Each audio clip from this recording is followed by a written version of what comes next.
ख़ास तौर पे आज हमने दावत दी है अबूज़र सलमान नियाज़ी साहब को, जो कि पीटीआई के रहनुमा हैं। Thank you very much Niazi साहब। ये फरमाइएगा कि यहीं से शुरू कर लेते हैं, अली अमीन गंडापुर साहब को ये जो जिम्मेदारी मिली है, तो क्या वो बानी को रिहा कराने में कामयाब हो पाएंगे? देखिए इमरान साहब, इसमें पहले जो चीज़ देखने वाली है वो ये है, क्योंकि 26वीं आईनी तरमीम पास हो चुकी है। वो जिस तरह गैर आईनी गैर कानूनी तरीके से तमाशा लगा, लोगों को अगवा किया गया, मैंने इसको वो पास कराई गई, खैर वो हो गई पास। उसके बाद से जो जुडिशरी है उससे तो सिर्फ यही लग रहा है कि हर चीज़ में जवाब ही है। जो लीगल चैनल्स हैं, हम जो पिटिशन फाइल करती है वो लगती नहीं है, अगर लग भी जाती है उसमें तारीख पड़ती है तो अगली तारीख नहीं मिलती, फिर एहतजाज करना पड़ता है तारीख लेने के लिए। चलो केस लग भी जाए तो उसमें कोई सुनवाई नहीं होती। और बिल्कुल जी, जुडिशरी जजेस का रवैया भी ऐसे ही नजर आ रहा है कि शायद वो उन्होंने मान लिया है कि वो जो हुकूमत वक्त है, जो एग्जीक्यूटिव है, लेजिस्लेचर है, जो जुडिशरी एक इंडिपेंडेंट इदारा था, वो उसके ताबे हो गई है। अब वो इंडिपेंडेंट फैसला नहीं कर सकती। तो इस वजह से खान साहब देखें जेल में इसी वजह से हैं क्योंकि इस मुल्क में जुडिशरी जो है उसके अंदर इंटरफेरेंस है, और वो इंटरफेरेंस जब तक नहीं रुकेगी और जुडिशरी इंडिपेंडेंट नहीं होगी तो खान साहब कानूनी लीगल चैनल से तो मुझे बाहर आते हुए नजर नहीं आ रहे।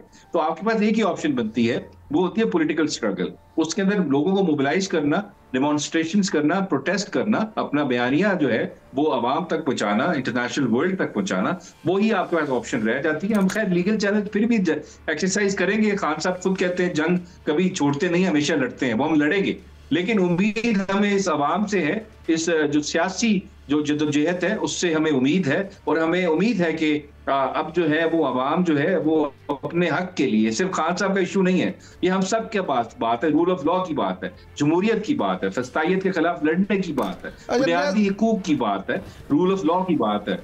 तो अमीन साहब जी लीड करेंगे, खाली वो नहीं है, सब लीड करेंगे, सबको करना पड़ेगा। ये एक बंदे की बस की बात नहीं है, इस अवाम ने भी लड़ना है, इस अवाम ने भी बाहर आना है और साथ लीडरशिप ने भी बाहर आना है। अच्छा नियाज़ी साहब, ये फरमाइएगा कि अली अमीन गंडापुर साहब ने यह भी कहा है कि अगर खान साहब से मुलाकात ना करवाई गई तो IMF के मुज़ाकरात के लिए जो शराइत हैं वो भी नहीं तस्लीम करेंगे। तो ये सारा जो मामला है, इसको आप किस नज़र से देखते हैं? क्या इतने अहम और जो नवीयत के मामलात हैं उनको सियासत से जोड़ना क्या अच्छी बात है? देखें, सियासत से तो इस वक्त खान साहब की जो कैद है सबसे ज्यादा तो सियासत से वो जुड़ी है।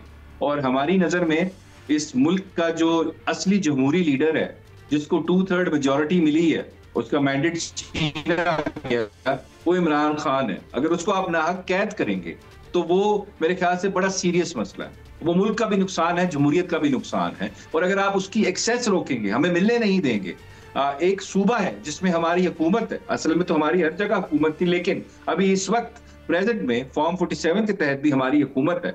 वो सूबा चलना है, उसमें गाइडेंस चाहिए, पार्टी चलनी है, उसमें गाइडेंस चाहिए, चीफ मिनिस्टर को गाइडेंस चाहिए। अगर आप नहीं मिलने देंगे एक चीफ मिनिस्टर को, तो इससे बड़ा आइन कहां मुअत्तल होगा, इससे बड़ा रियासत के साथ इससे बड़ी गद्दारी कहां होगी कि एक चीफ मिनिस्टर अपनी पार्टी के फाउंडिंग चेयरमैन को नहीं मिल सकता, कोर्ट के ऑर्डर के होने के बावजूद। अच्छा अबूज़र साहब, एक कहता है प्रेजेंट रूल्स भी कहते हैं, कोर्ट का ऑर्डर भी कहता है मिलाएं, लेकिन नहीं मिलने दिया जाता। तो जाहिर बात है, जब आप आइन कानून की परवाह नहीं करेंगे, हमारे पास क्या ऑप्शन रह जाएंगे? अच्छा कोर्ट की बात नहीं मानते तो हमने फिर वही बात करनी है कि हम आपकी बात नहीं मानेंगे। अगर आप हमारी बात नहीं मानेंगे और हमारी बात जेन्युइन है, रीजनेबल है, आपकी बात गलत है। अबूज़र साहब, ये फरमाइएगा कि पीटीआई एक तरफ मुज़ाकरात की बात करती है, दूसरी तरफ एहतजाजी तहरीक चलाने की बात करती है, तो पीटीआई असल में चाहती क्या है, एहतजाज या मुज़ाकरात? देखें, एहतजाज हमारा आईनी हक है, ये कोई हमारे ऊपर नेमत नहीं इन्होंने देनी, हमें ग्रांट करनी अगर हम एहतजाज करते हैं। मेरे मुल्क का आइन आर्टिकल 16, 17, आर्टिकल 19 मुझे एहतजाज करने का हक देता है, किसी पार्टी की पॉलिटिकल एक्टिविटी में शामिल होने का हक देता है, और मुझे बोलने का हक देता है। अगर कहीं नाइंसाफी होगी, इनजस्टिस होगा, लोगों को बताना है, लोगों को मोबिलाइज करना है, तो मेरी जुबान है और मेरी अपना जिस्म है जिसमें मैं एहतजाज भी कर सकता हूँ, बोल भी सकता हूँ। हमें क्यों रोका जाएगा एहतजाज करने से? जहां तक बातचीत है, देखें खान साहब इज वेरी क्लियर। कल उनकी तरफ से स्टेटमेंट आ गई कि बहुत कमेटीज बन गई, बहुत बातचीत हो चुकी, अब जिसको नेगोशिएशंस करनी है वो मेरे साथ बात करेगा। और खान साहब अब खुद बात करेंगे, और बात सिर्फ क्या करनी है वो उसमें भी क्लियर है। जुडिशरी को आजादाना फैसले करने दें, पार्लियामेंट को आजाद करें, एग्जीक्यूटिव को आजाद करें, ताकि पावर है और अब्यूज ऑफ जुडिशियल प्रोसेस है उसको रोका जाए, ताकि खान साहब बाहर आए। और हमारा मैंडेट जो चोरी हुआ है 6 महीने में फैसला होता है इलेक्शन एक्ट के तहत, एक इलेक्शन पिटीशन का 1 साल होने वाला है, अभी तक प्रिलिमिनरी स्टेजेस पे हैं हमारे केसेस, तो ये मैंडेट कैसे वापस आएगा? अच्छा न्याजी साहब ये फरमाइएगा कि ये जो इतलात हैं कि रात गए बैरिस्टर मोहम्मद अली सैफ ने बानी पीटीआई इमरान खान साहब से डियाला जेल में मुलाकात की और हुकूमत के साथ मुमकिन मुज़ाकरात पे तफसीली गपशप हुई, इस हवाले से आपके पास क्या इतलात है? देखिए, मुझे इमरान साहब इस मुलाकात के बारे में कुछ मालूम नहीं कि उनको मिलने दिया गया, कितनी देर वो मिले, मुझे इस चीज़ की कोई बात नहीं है। ना हमारी पार्टी में कोई ऐसी डिस्कशन हुई है कि वो मिलने जा रहे हैं, ना कोर कमेटी में, ना पॉलिटिकल कमेटी में, ना स्ट्रेटजी कमेटी में कि वो मुलाकात कर रहे हैं। मुझे इस बारे में मुझे कुछ पता नहीं है, तो मैं कुछ कह नहीं सकता कन्विक्शन के साथ कि वो क्या बात उन्होंने की है। अगर पता होता तो मैं ज़रूर आपको बता देता। अच्छा सर, शेर अफजल मरवत का कहना है कि पार्टी की जो क़यादत है वो बुज़दिल लोगों के हाथ में देने की वजह से तमाम एहतजाज नाकाम हुए हैं, क्या आप भी ऐसा समझते हैं? देखिए, शेर अफजल साहब अब पार्टी का हिस्सा नहीं है, तो मेरे ख्याल से वो पार्टी के अफेयर्स पे कमेंट नहीं करें तो बेहतर होगा। इमरान खान साहब भी कह चुके हैं वो पार्टी का हिस्सा नहीं है। जहां तक क़यादत की बात है, क़यादत की वही है जिसने 50-50, 60-60 FIRs फेस की हैं, जेल फेस की है, इस मुल्क में फस्तायत से लड़ रही है, हर तरह का फस्तायत बर्दाश्त की है, जुल्म बर्दाश्त की है। तो ये कहना कि जी डरपोक है, ये मेरे ख्याल से नाइंसाफी की बात है। कोई गलती हो जाती है, कमियां कुताहियां शॉर्ट कमिंग्स होती हैं, लेकिन इसका मतलब ये नहीं है कोई बुज़दिल है। सब अपने तरीके से, अपनी कैपेसिटी के हिसाब से खान साहब की रिहाई के लिए स्ट्रगल कर रहे हैं। जरूर कुछ गलती हो ही होगी, कमी भी रह गई होगी, लेकिन इसका मतलब ये नहीं है कोई बुज़दिल है, कोई कॉम्प्रोमाइज्ड है, कोई डरा हुआ है। पार्टी है, सब उसका अहम जुज है, सबसे मिलकर पार्टी बनती है और खान साहब उसको लीड कर रहे हैं।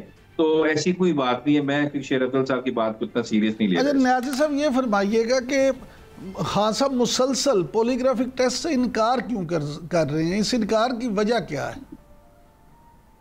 जी बिल्कुल, मैं चाह रहा था आप मेरे से ये सवाल पूछे, मुझे जरा टाइम दीजिएगा। देखिए, पहले मैं आपको बता दूं कानूनी पोजीशन क्या है। लाहौर हाई कोर्ट की जस्टिस अमजद रफीक की जजमेंट है और सुप्रीम कोर्ट की जजमेंट भी है हमारे और पूरी दुनिया की जो जूरिस्प्रूडेंस डेवलप हुई है पॉलीग्राफिक टेस्ट पे, वो ये कहती है कि किसी भी अक्यूज की मर्जी के बगैर जो है उसका पॉलीग्राफिक टेस्ट नहीं लिया जा सकता। ये साथ साथ हमारे मुल्क का जो आइन का आर्टिकल 13 है, 13(2), जिसको हम प्रोटेक्शन अगेंस्ट सेल्फ रिकमेंडेशन कहते हैं, उसकी भी खिलाफ वर्जी है। किसी को फोर्स नहीं कर सकते कि वो अपनी खिलाफ गवाही दे।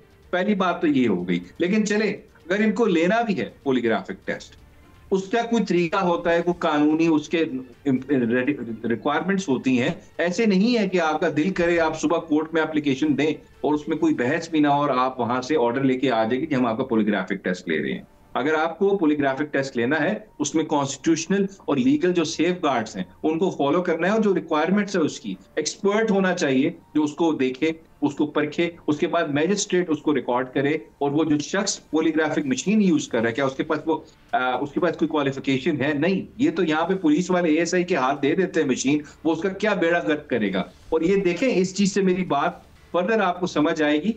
ये वही रियासत है जिन्होंने खान साहब के खून के नमूनों के टेस्ट जो है उसमें रद्दोबदल किया, ये एस्टैब्लिश करने के लिए, क्योंकि इसमें जो है वो ममनुआ अद्वयात है उनके खून के अंदर। ये इस लेवल पे ये गिरी है, इस लेवल पे इन्होंने टेस्ट के रिजल्ट्स को मैनिपुलेट किया है। तो हम तो इनको ट्रस्ट नहीं करते। और शाह महमूद कुरैशी साहब ने इसी वजह से टेस्ट करवाने से मना कर दिया था। इन्होंने टेस्ट के दौरान ही उसमें जो मैनिपुलेशन स्टार्ट कर दी थी, वो उठ के चले गए, तो उन्होंने टेस्ट नहीं कराया। तो खान साहब इस सेटअप के साथ अपने कॉन्स्टिट्यूशनल राइट्स के तहत इनके साथ बिल्कुल पॉलीग्राफिक टेस्ट नहीं कराएंगे। अगर कराना है टेस्ट, मैं बड़ा अच्छा आपको तरीका बताता हूँ। फिर सबको बुलाएं, जरा पूछें नवाज शरीफ साहब से कि क्या वो फॉर्म 45 पे जीते हैं इलेक्शन यास्मीन राशिद साहिबा से। अता तारड़ साहब से पूछें क्या वो इलेक्शन जीते हैं जहीर अब्बास खोकर से। पूछें ख्वाजा आसिफ से, रिहाना डार जीते थे और करें इनका पॉलीग्राफिक टेस्ट, पता लग जाएगा कि क्या सच है क्या झूठ है। ये सिर्फ अच्छा, ड्रामा है। 2 साल साहब हो गए, 9 महीने खान साहब के खिलाफ कोई एविडेंस नहीं मिली। अच्छा क्या न्याजी एविडेंस है साहब, जी? पर्दे के पीछे सिपाही सुन रहा था, न्याजी खान साहब, साहब ये बोल रहे थे, ये बोल रहे थे, एविडेंस कहाँ है? एविडेंस न्याजी साहब, बनाना चाहते हैं ये झूठे पॉलीग्राफिक टेस्ट से। न्याजी साहब जरा जल्दी से ये बता दें कि अलीबा खान साहिबा ने अब बैरिस्टर गौहर साहब पे भी अदम एतमाद का इजहार कर दिया है, तो आप इस तब्दीली को किस नज़र से देखते हैं? देखिए, मैं इस पोजीशन में तो नहीं हूं मैं किसी के ऊपर अदम इत्मीनान का जाहिर करूं, लेकिन बिल्कुल एक चीज, खान साहब इस चीज पे खुश नहीं है कि हम कोई बयान दें मुक़्तदर हलकों को, तो क्रिटिसिज्म हमें करना चाहिए और बिल्कुल उस पर आवाज उठानी चाहिए। वो जो अच्छा काम करेंगे उस पर तारीफ करें, जो आइन कानून का काम है, असूल, प्रिंसिपल, कानून, आइन के लिए बात करेंगे, जमहूरियत के लिए बात करेंगे। बिल्कुल मेरे ख्याल से इस हद तक लीमा साहिबा की बात ठीक है और खान साहब का ये व्यू पॉइंट और मेरा भी यही पॉइंट ऑफ व्यू है। बहुत शुक्रिया।